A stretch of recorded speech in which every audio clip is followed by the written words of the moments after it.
Hello everyone, welcome to NS education. इस वीडियो में बात करेंगे हम आयोग यानी कि जो कमीशंस हैं उनके बारे में। इनसे रिलेटेड एक समराइज व्यू में हम बात करेंगे आयोगों के बारे में। इस एक दो पार्ट में बनाऊंगा इस वीडियो को। मैं इन दो पार्ट्स में आपका आयोग की जो मैक्सिमम जो इन्फॉर्मेशन है वो आपको मैं इसमें दे दूंगा, जहां से आपके फैक्चुअल क्वेश्चंस जो बनते हैं एमपीपीएससी में, जैसा कि एमपीपीएससी का पैटर्न है, या फिर जो आयोग हैं इनसे बहुत सारी ऐसी इन्फॉर्मेशन होती है जो अदर एग्जाम्स में भी काफ़ी प्रश्न यहाँ से मतलब पूछ लिए जाते हैं।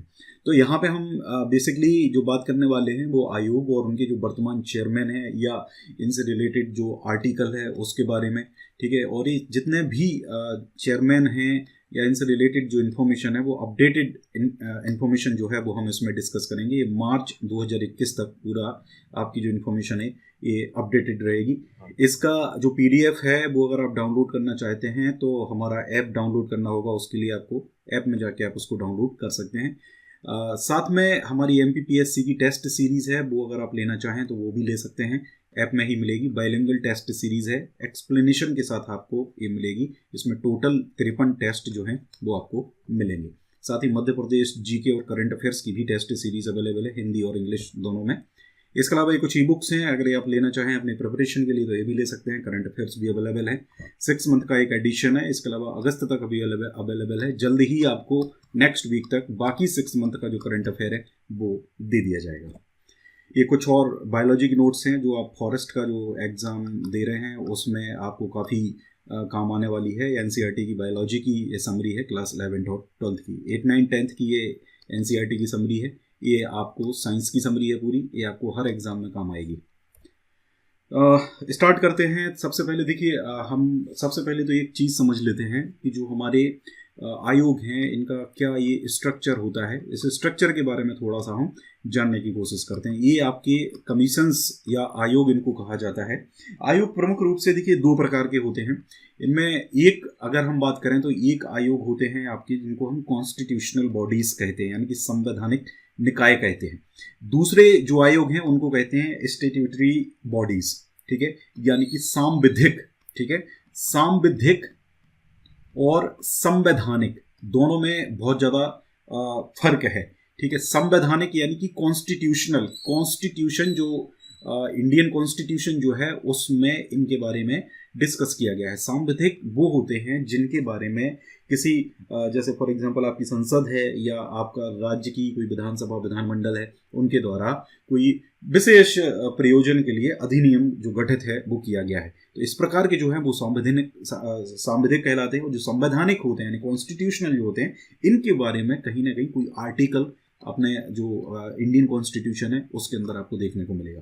अब इसमें नेशनल लेवल पर भी होते हैं और स्टेट लेवल पर भी होते हैं। ऐसे इनमें भी स्टेट लेवल पर और नेशनल लेवल पर होते हैं। तो यहाँ पर हम इन्हीं के बारे में पूरा जो है वो डिस्कस करने जा रहे हैं। तो सबसे पहले नंबर पर देखिए, यहाँ पे हम 2 पार्ट में डिस्कस करेंगे इसको। बहुत सारे आयोग हैं, करीब 18-20 के समथिंग टोटल आयोग हैं जिनसे रिलेटेड इन्फॉर्मेशन जो है हम इसमें डिस्कस करेंगे। और ये पूरी अपडेटेड इन्फॉर्मेशन आपके लिए रहने वाली है। तो इसलिए वीडियो को पूरा देखें और अगर अच्छा लगता है कंटेंट तो लाइक ज़रूर करें। और स्टार्ट करते हैं। पहला है देखिए राष्ट्रीय निर्वाचन आयोग, जिसे चुनाव आयोग के नाम से भी जाना जाता है। यहाँ पे अगर हम बात करें तो ये एक संवैधानिक आयोग है, यानी कि कॉन्स्टिट्यूशनल बॉडी आपकी है, यानी कि इससे रिलेटेड आर्टिकल्स हमें अपने भारत के संविधान में मिलते हैं, ठीक है। पार्ट 15 जो है आपका इंडियन कॉन्स्टिट्यूशन का, ध्यान रखिए, भाग 15, ठीक है, इसका आर्टिकल नंबर 324 से लेकर 329 नंबर का जो आर्टिकल है वो इससे रिलेटेड है। इसमें 324 आर्टिकल जो है वो बताता है कि इसका जो गठन है वो किस प्रकार किया जाता है। ऐसे ही रिलेटेड सारे आर्टिकल्स, हम ज़्यादा डिटेल में इसमें नहीं जाएंगे। इसकी स्थापना की अगर हम बात करें तो देखिए चुनाव आयोग की जो स्थापना है ये 25 जनवरी 1950 को हुई थी।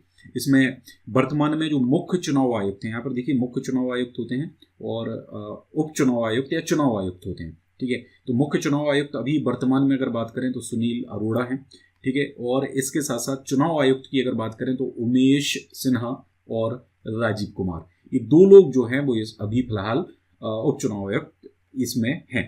प्रथम चुनाव आयुक्त की अगर हम बात करें तो ये सुकुमार सेन है, ध्यान रखिए, सुकुमार सेन प्रथम चुनाव आयुक्त थे इसके। और यहाँ पर अगर हम बात करें प्रथम महिला चुनाव आयुक्त की, तो BS रमा देवी, ध्यान रखिएगा BS रमा देवी जो है वो प्रथम महिला चुनाव आयुक्त थी। ठीक है, इनकी जो नियुक्ति है वो कौन करता है? इनकी नियुक्ति राष्ट्रपति के द्वारा की जाती है। और इनका जो कार्यकाल होता है चुनाव आयुक्त का वो कितना होता है? 6 वर्ष होता है, या 65 वर्ष की आयु जो भी पहले हो वो इनका आपका होता है। और इसका जो हेड ऑफिस है, हेड ऑफिस कहाँ पर है? हेड ऑफिस है इसका न्यू दिल्ली में। ज़्यादातर जो है वो आपकी अगर राष्ट्रीय स्तर की कोई कॉन्स्टिट्यूशनल बॉडी है तो उसका हेड ऑफिस जनरली दिल्ली में ही होगा। ठीक है, मध्य प्रदेश की अगर जैसे हम बात करें तो मध्य प्रदेश का जनरली भोपाल में होता है। ऐसा नहीं है कि भोपाल में ही होता है, ऐसा जरूरी नहीं है ना। जैसे वित्त आयोग है मध्य प्रदेश का, तो उसका जो है वो कहाँ पर है? आपका इंदौर में है। ठीक है, तो ऐसे ये रहता है। अच्छा, यहाँ पर ये तो बात कर ली हमने राष्ट्रीय निर्वाचन आयोग की। ऐसे ही राज्य निर्वाचन आयोग भी आपका होता है, या राज्य चुनाव आयोग आप इसको बोल सकते हो। इसका जो गठन है, स्थापना है 1 फरवरी 1994 में करी गई थी। ये भी आपका राष्ट्रीय निर्वाचन आयोग की तरह एक कॉन्स्टिट्यूशनल बॉडी यानी कि संवैधानिक निकाय है।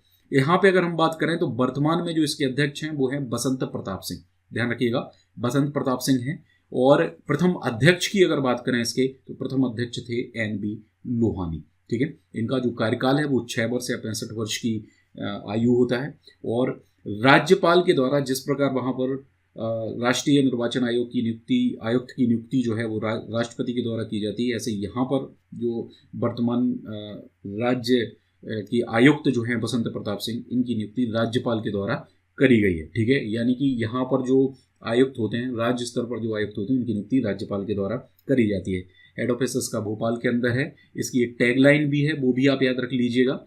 टैगलाइन है इसकी, हर वोट कीमती, हर निकाय महत्वपूर्ण। हर वोट कीमती, हर निकाय महत्वपूर्ण। ठीक है, बसंत प्रताप सिंह इसके वर्तमान में अध्यक्ष हैं, जो मध्य प्रदेश के मुख्य सचिव भी रह चुके हैं। ठीक है, ध्यान रखिएगा मुख्य सचिव भी मध्य प्रदेश के रह चुके हैं। अगला है संघ लोक सेवा आयोग। संघ लोक सेवा आयोग यानी कि UPSC इसको कहा जाता है। UPSC भी एक संवैधानिक निकाय है, यानी कि कॉन्स्टिट्यूशनल बॉडी है। यहाँ पर थोड़ा सा इसकी हिस्ट्री में हम चलेंगे। हिस्ट्री इसलिए क्योंकि हिस्ट्री थोड़ा सा इम्पॉर्टेंट है। देखिए, सबसे पहले जो भारत शासन अधिनियम आया था 1919 का, ठीक है, तो उसके तहत 1926 में, कब? 1926 में ली कमीशन जो था, ली कमीशन के अनुशंसा की आधार पर लोक सेवा आयोग का गठन किया गया था। किसका गठन किया गया था? लोक सेवा आयोग। यानी कि इसका सबसे पहले जो नाम था वो क्या था? लोक सेवा आयोग था। ली कमीशन के आधार पर, अनुशंसा पर इसका गठन किया गया था। इसके अंदर एक अध्यक्ष और 4 सदस्य होते हैं अभी फिलहाल। और यहाँ पर उसके बाद फिर 1935 में इसका जो नाम है वो बदला गया और इसको करा गया संघीय लोक सेवा आयोग। ठीक है, संघीय यानी कि फेडरल। ठीक है, पहले था केवल लोक सेवा आयोग, फिर हो गया फेडरल लोक सेवा आयोग, फेडरल PSC। ठीक, इसके बाद फिर 26 जनवरी 1950 को, ठीक है, 26 जनवरी 1950 को आर्टिकल 315, ठीक है, आर्टिकल 315 बताता है कि संघ लोक सेवा आयोग का गठन कैसे होता है। ठीक है, तो आर्टिकल 315 के तहत इसको संवैधानिक दर्जा दिया गया। संवैधानिक दर्जा देने के साथ साथ इसको नाम दिया गया संघ लोक सेवा आयोग, यानी कि यूनियन पब्लिक सर्विस कमीशन। ठीक है, यूनियन पब्लिक सर्विस कमीशन। पहले नाम क्या था? फेडरल पब्लिक सर्विस कमीशन, अब हो गया ये यूनियन पब्लिक सर्विस कमीशन। वर्तमान में इसके जो अध्यक्ष हैं वो प्रदीप कुमार जोशी हैं। ठीक है, प्रदीप कुमार जोशी इसके वर्तमान में अध्यक्ष हैं। और प्रथम अध्यक्ष जो थे वो थे सर रोस बार्कर। ठीक है, रोस बार्कर प्रथम थे, लेकिन ये बात है स्वतंत्रता के पहले की। स्वतंत्रता के बाद अगर बात करें तो 1947 में इसके जो अध्यक्ष हैं वो बनाए गए थे HK कृपलानी। ठीक है, HK कृपलानी। तो ये ध्यान रखिएगा, ये सारे बहुत महत्वपूर्ण नाम हैं जो मैं आपको यहाँ पर बता रहा हूँ। ठीक है, ये 1947 से 49 तक इसके अध्यक्ष रहे थे। ठीक है, और अगर इनके कार्यकाल की बात करें तो 6 वर्ष या 65 वर्ष की आयु जो भी पहले हो, ये तब तक इनकी मतलब कार्यकाल रहता है। राष्ट्रपति के द्वारा इनकी नियुक्ति जो है वो करी जाती है। ठीक है, आर्टिकल की अगर हम बात करें तो संविधान का जो पार्ट 14 है, भाग 14 है, ठीक है। पार्ट 14 के अंदर जो आर्टिकल हैं 315 से लेकर 323, जिसमें 315 आर्टिकल इसके गठन के बारे में बताता है, ठीक है। बाकी पूरी जो यूपीएससी की जो भूमिका है, सब कुछ उनके कार्य हैं, उनकी शक्तियां हैं, वो सारे आर्टिकल 323 तक पूरे रहते हैं, 315 से लेकर 323 तक। यहाँ पे एक और 2 या 3 पॉइंट और महत्वपूर्ण है जो मैं आपको बताऊं। देखिए, सिविल सेवा के लिए सबसे पहले चुने गए जो भारतीय थे, इंडियन जो सबसे पहले एडमिनिस्ट्रेटिव सर्विसेज के लिए चुने गए थे, जिनका चयन हुआ था, वो थे सत्येंद्र नाथ। बहुत प्रश्न एग्जाम में पूछा जाता है, सत्येंद्र नाथ टैगोर, ठीक है। ये बात ध्यान रखिएगा, सत्येंद्र नाथ टैगोर सबसे पहले भारतीय थे जो सिविल सेवा के लिए चुने गए थे। इसके अलावा भारतीय प्रशासनिक सेवा का जनक, यानी कि father of Indian administrative services किसको कहा जाता है? ये सरदार पटेल को कहा जाता है, ठीक है। सरदार वल्लभ भाई Patel, father of Indian administrative services, ठीक है। इसके अलावा लॉर्ड कॉर्नवालिस जो था, लॉर्ड कॉर्नवालिस को, ठीक है, लॉर्ड कॉर्नवालिस को कहा जाता है भारत में सिविल सर्विसेज का जनक, ठीक है, भारत में सिविल सर्विसेज का जनक, ठीक है। तो इतनी चीजें आपको यहाँ पर याद रखनी होंगी। ऐसे ही राज्य में हमारा होता है राज्य लोक सेवा आयोग, ठीक है। मध्य प्रदेश राज्य लोक सेवा आयोग की अगर हम बात करें तो ये भी कॉन्स्टिट्यूशनल बॉडी है। आर्टिकल 315 के तहत ही इसका भी गठन किया जाता है। आर्टिकल 315 से 323 के मैं पूरा वर्णन राज्य लोक सेवा आयोग के बारे में भी है, पार्ट 14 ऑफ इंडियन कॉन्स्टिट्यूशन।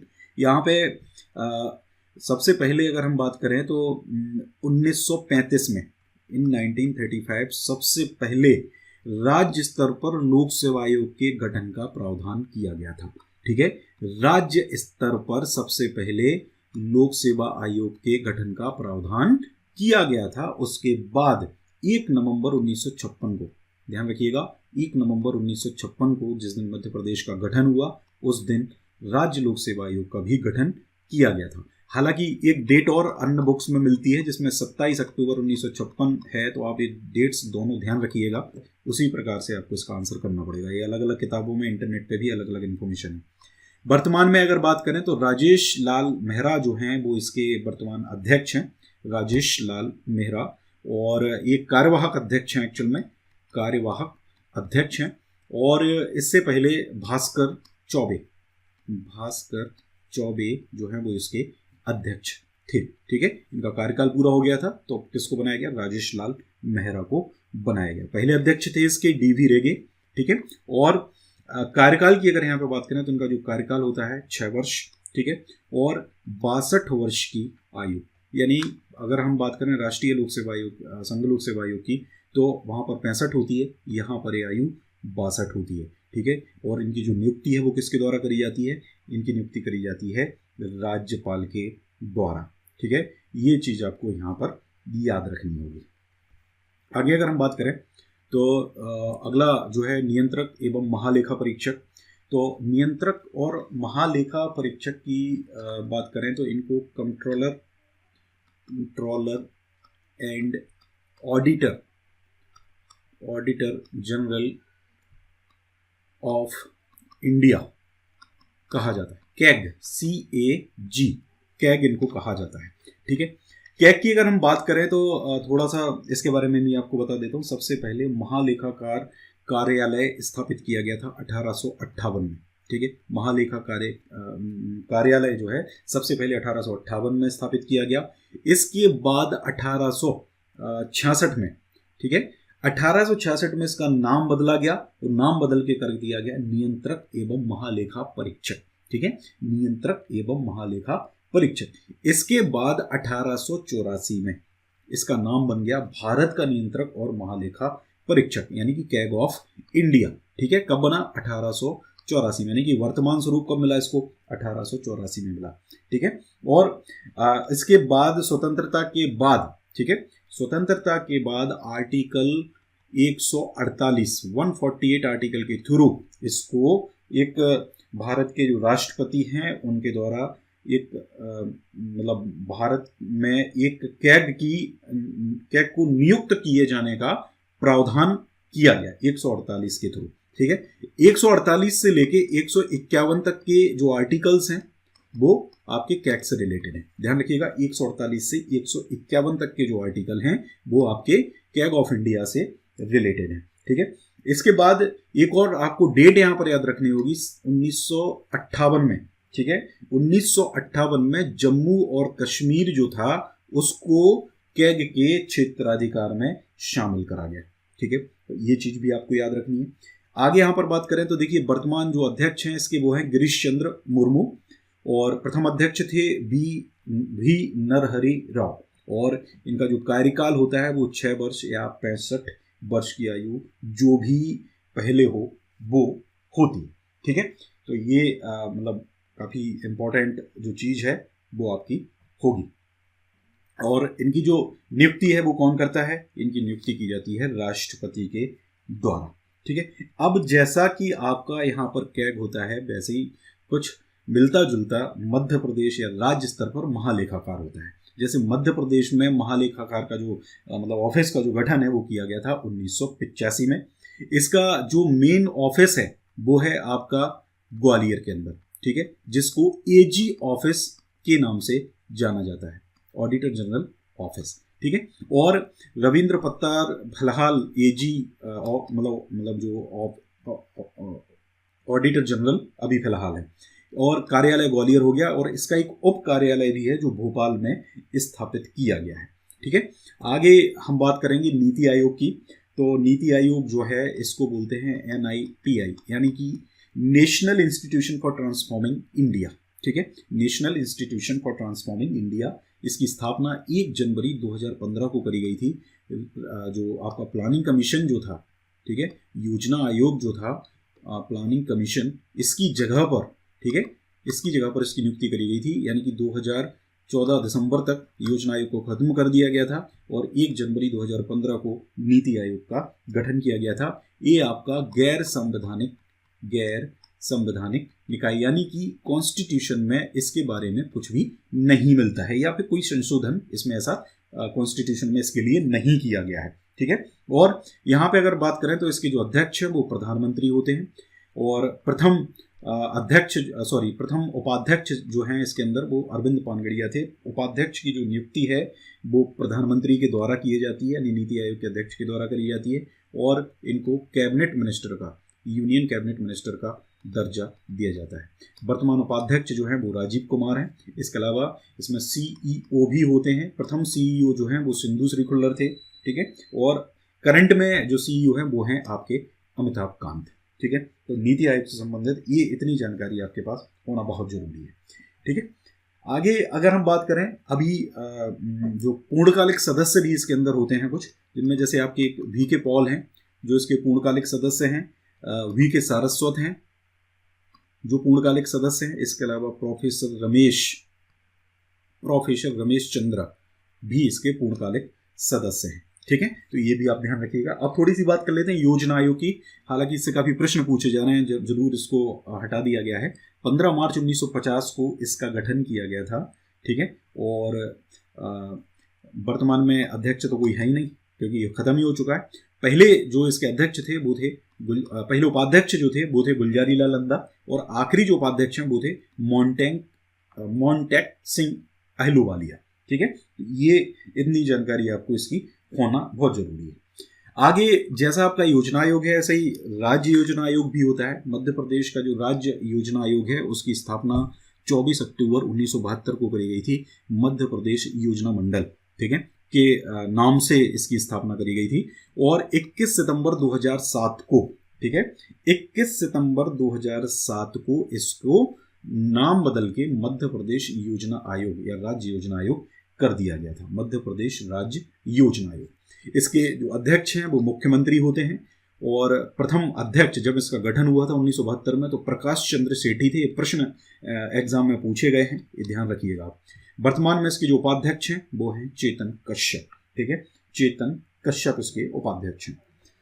आगे हम बात करते हैं राष्ट्रीय मानव अधिकार आयोग। तो राष्ट्रीय मानव अधिकार आयोग जो है इसका कार्यालय, सबसे पहले ध्यान रख लीजिए, कार्यालय इसका आपका दिल्ली में, और इसका गठन करा गया था 12 अक्टूबर 1993 को। ये आपका गैर संवैधानिक निकाय है। ठीक है, गैर संवैधानिक निकाय। ठीक है। और इसमें जो वर्तमान अध्यक्ष हैं इसके वो हैं न्यायाधीश HL दत्तू। ठीक है। और इसके प्रथम जो अध्यक्ष थे वो थे रंगनाथ मिश्र, जस्टिस रंगनाथ मिश्र। इसका जो कार्यकाल है वो पहले 5 वर्ष होता था। कई लोग अभी भी इसमें डाउट में हैं, उन्होंने पुराना कंटेंट पढ़ रखा है। देखिए, इसका जो कार्यकाल है 2019 में एक संशोधन हुआ था। ठीक है। इस संशोधन के बाद ये जो कार्यकाल है 3 वर्ष या 70 वर्ष की आयु जो है वो कर दिया गया था। इनकी जो नियुक्ति है वो राष्ट्रपति के द्वारा करी जाती है।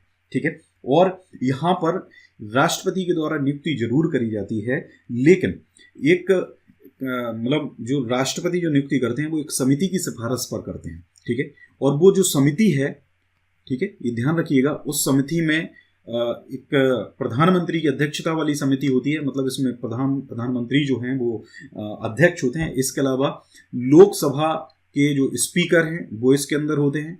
लोकसभा के जो लीडर ऑफ अपोजिशन यानी विपक्ष के नेता हैं वो भी इसके अंदर आपके होते हैं। राज्यसभा के जो सभापति हैं, उपसभापति हैं, वो भी इसके अंदर होते हैं। इसी प्रकार जो आपके राज्यसभा के विपक्ष के नेता हैं वो भी इसके अंदर होते हैं। ठीक है। मतलब ये 5 लोग इसके अंदर होते हैं। और 6वें इसके अंदर होते हैं आपके यूनियन होम मिनिस्टर। ठीक है। यानी कि कैबिनेट के जो होम मिनिस्टर हैं वो इसके अंदर आपके होते हैं। चलिए अभी कमेंट करके बताइए, ये जितने भी मैंने आपको बताया कि लोकसभा के स्पीकर अभी कौन है, राज्यसभा के उपसभापति कौन है, लीडर ऑफ अपोजिशन दोनों में कौन कौन है, ये आपको कमेंट करके बताना है। प्रधानमंत्री और होम मिनिस्टर तो सबको पता है कि नरेंद्र मोदी और अमित शाह जी हैं। ठीक है। और ये यहाँ पर एक और चीज़ अपने को याद रखनी है कि अंतर्राष्ट्रीय मानवाधिकार दिवस कब मनाया जाता है। तो अंतर्राष्ट्रीय मानवाधिकार दिवस हर वर्ष 10 दिसंबर को सेलिब्रेट करा जाता है। ठीक है। तो इस समिति की अनुशंसा पर या इस समिति के सिफारिश पर राष्ट्रपति राष्ट्रीय मानव अधिकार आयोग के अध्यक्ष और सदस्यों की नियुक्ति करते हैं। अब जैसा कि आपका मानवाधिकार आयोग वहां पर होता है, ऐसे ही राज्य स्तर पर भी मानवाधिकार आयोग होता है। इसका गठन मध्य प्रदेश में हुआ था 13 सितंबर 1995 को। ठीक है। कार्यालय जो है इसका कहाँ पर है, ये है आपका भोपाल के अंदर। भोपाल में जो पर्यावास भवन है, एक्चुअल में पर्यावास भवन के अंदर, पर्यावास जो बिल्डिंग है इसके अंदर इसका ऑफिस है। ठीक है। और वर्तमान में इसके जो अध्यक्ष हैं वो हैं न्यायाधीश नरेंद्र कुमार जैन। ठीक है। इसमें एक और चीज़ हमें ध्यान रखनी है कि मध्य प्रदेश का जो मानवाधिकार आयोग है उसका एक ध्येय वाक्य भी है। ठीक है। वो ध्येय वाक्य है, हम सब बराबर, बराबर हमारे अधिकार। ठीक है। ध्यान रखिएगा, हम सब बराबर, बराबर हमारे अधिकार। अब देखिए यहाँ पर जैसे कि राष्ट्रीय मानवाधिकार आयोग के अध्यक्ष की नियुक्ति होती है वैसे ही इनकी भी नियुक्ति करी जाती है। लेकिन यहाँ पर क्या होता है, इनकी नियुक्ति जो है वो राज्यपाल के द्वारा की जाती है। ठीक है। और राज्यपाल इनकी नियुक्ति किसकी सिफारिश के आधार पर करता है, वैसी ही एक समिति के आधार पर इनकी सिफारिश, इनकी समिति की सिफारिश के आधार पर नियुक्ति करता है। ये जो समिति है मुख्यमंत्री की अध्यक्षता में बनाई जाती है। ठीक है। इसके अंदर आपके जो विधानसभा है, ठीक है ना, लेजिस्लेटिव असेंबली जो है उसके जो अध्यक्ष होते हैं वो इसके अंदर होते हैं। ठीक है। विधानसभा के स्पीकर वो इसके अंदर होते हैं। इसके अलावा विधानसभा में जो लीडर ऑफ अपोजिशन है वो भी इसके अंदर होते हैं। ठीक है। और राज्य के जो होम मिनिस्टर हैं वो भी इसके अंदर होते हैं। ठीक है। इसके अलावा आपका जो अगर राज्य में आपका विधान परिषद है, जैसे मध्य प्रदेश में तो विधान परिषद है नहीं, उत्तर प्रदेश में विधान परिषद है, तो विधान परिषद में जो भी अध्यक्ष है और विधान परिषद का जो भी विपक्ष का नेता है वो इसके अंदर शामिल होता है। ठीक है। अभी हम अगर मध्य प्रदेश की बात करें तो मुख्यमंत्री शिवराज सिंह चौहान इसके अध्यक्ष होंगे। ठीक है।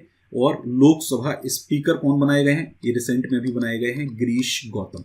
ठीक है। तो ये इसके स्पीकर होंगे, वो इसके अंदर शामिल होंगे। लीडर ऑफ अपोजिशन कौन है, लीडर ऑफ अपोजिशन है कमलनाथ, ये इसके अंदर शामिल होंगे। इसके अलावा होम मिनिस्टर यानी कि नरोत्तम मिश्र वो इसके अंदर शामिल होंगे। ठीक है। तो इतनी चीज़ें ध्यान रखनी। अब एक और सबसे महत्वपूर्ण जो चीज़ है वो आपको याद रखनी है। देखिए ये इनकी जो नियुक्ति है ये राज्यपाल करता है। ठीक है। ये बात तो सही है, लेकिन राज्यपाल के द्वारा इनको पद से नहीं हटाया जा सकता। ठीक है। अगर इनको पद से हटाने की नौबत आती है तो इनको राष्ट्रपति पद से हटाते हैं। ठीक है। ये बात ध्यान रखिए। जिस तरीके से वे राष्ट्रीय मानवाधिकार आयोग के अध्यक्ष को हटाते हैं, उसी प्रकार राज्य के मानवाधिकार आयोग अध्यक्ष को हटाया जाता है। ठीक है, ध्यान रखिए। यहाँ पे हम मध्य प्रदेश के मानवाधिकार आयोग के प्रथम अध्यक्ष की बात करें तो ये जानकारी आपको नहीं मिलेगी, ये हबीबुल्लाह है, जनरली किताबों में नहीं मिलते हैं। ठीक है, क्योंकि लोगों को पता नहीं है इनके बारे में। ठीक है, तो गाइस ये पूरा था हमारा ये पार्ट 1। पार्ट 2 अगर आप चाहते हैं तो वीडियो को ज़्यादा से ज़्यादा लाइक करिए, वीडियो को ज़्यादा से ज़्यादा शेयर करिए, बताइए, आपको कमेंट करके बताएं कि ये वीडियो लगा कैसा है।